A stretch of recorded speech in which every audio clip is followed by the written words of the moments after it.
Hello po, good morning. Good morning everyone. Um, Today is November 4, 2024. So, first death anniversary po nila Labs.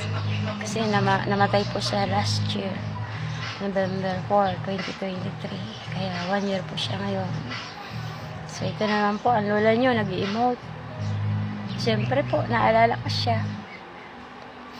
Ang hirap po kasing mag-move on. Ang hirap kalimutan yung isang taong nagpahalaga po sa iyo ng lubos. Nagpahalaga sa akin ng lubos. Sa kanya ko po naranasan lahat ng pagmamahal na hindi ko naranasan sa tunay kong asawa. Siya po yung nagparala sa akin ng mga bagay-bagay na hindi ko po naranasan sa buong buhay ko. 5 taon din po ang pagsasama namin. Sa loob ng 5 taon na yun, wala po siyang ginawa kundi ipadasama sa akin yung pagmamahal, pag-aaruga, lahat po. Kaya yun, napaka-unfair po kasi bakit kung sino pa yung nagmamahal sa'yo, siya pa yung nawawala. Siguro nga po, ganyan talaga ang buhay.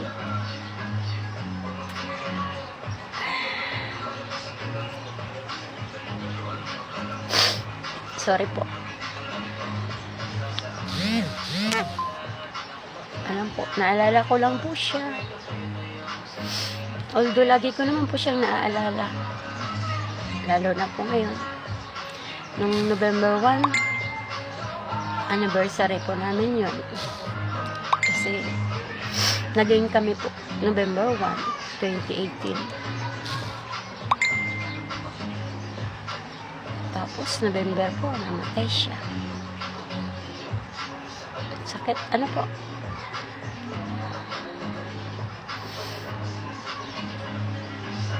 Lagi ko po kasi siya naalala sa maraming bagay.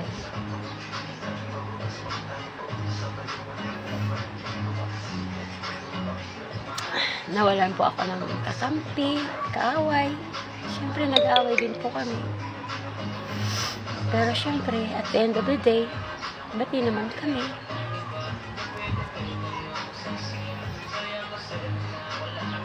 Naalala ko po yung mga ginagawa niya sa akin.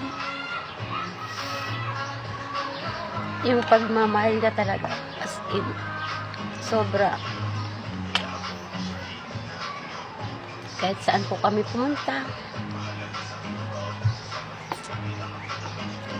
madalas nakamotor kami, nag-joyride.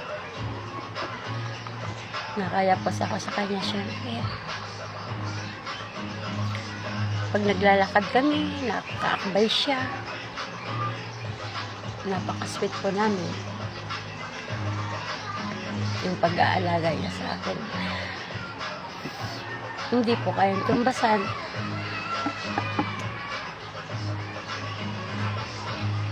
Namimiss ko po siya. Pag may problema ka, may napapagsabihan ka, may nag-a-advise sa'yo, may nagpapalakas ng loob. Sasabihin, kaya natin to.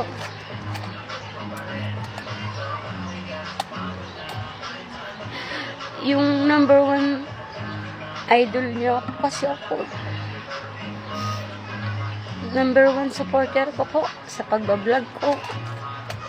Every time na magbibideo ako, siya nagbibideo sa akin. Pinipicturean niya ako. Binibidyoan niya ako. Siya nag-assemble ng mga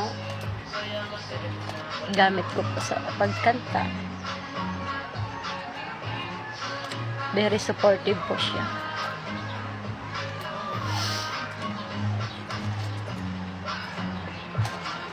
Yung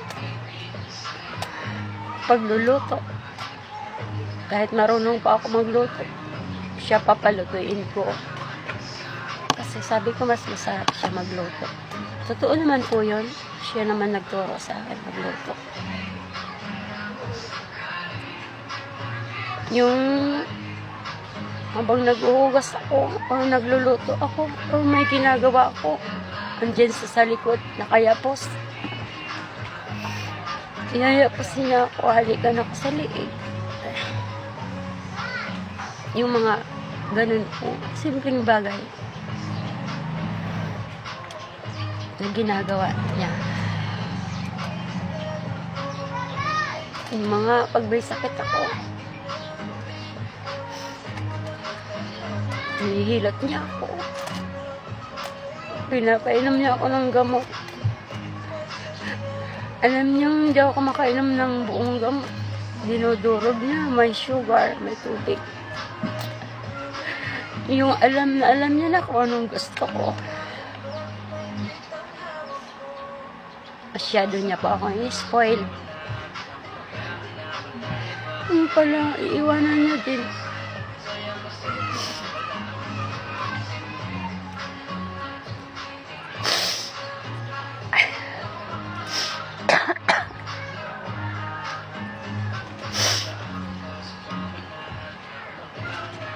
Salamat, sobrang salamat lahat sa lahat ng pagmamahal. Nasaan ka man, sana naririnig mo ako. Sana samahan mo pa rin ako, lalabs.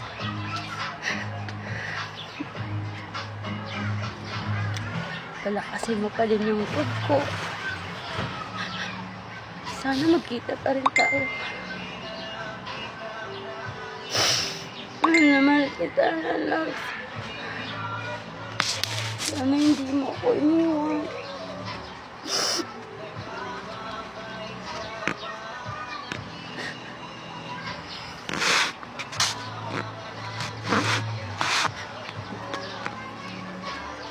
Nakakamiss ng sobra.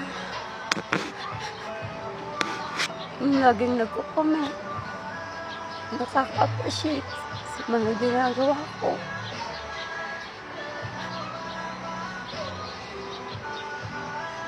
Wala na. Miss na kita, Lord.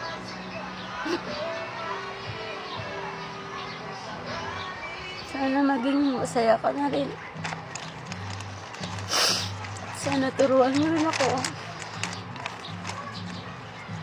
Pagdating, nawala ka na.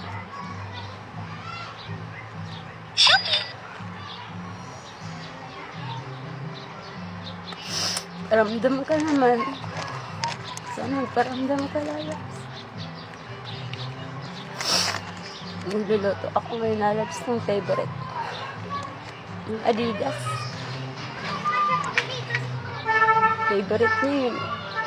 Adidas ng manok.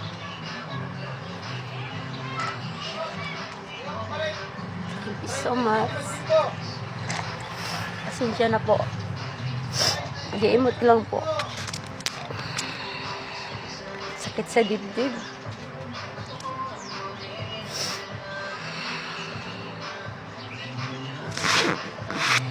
Pasensya na po. Bye-bye po. God bless us all. I love you all. Bye.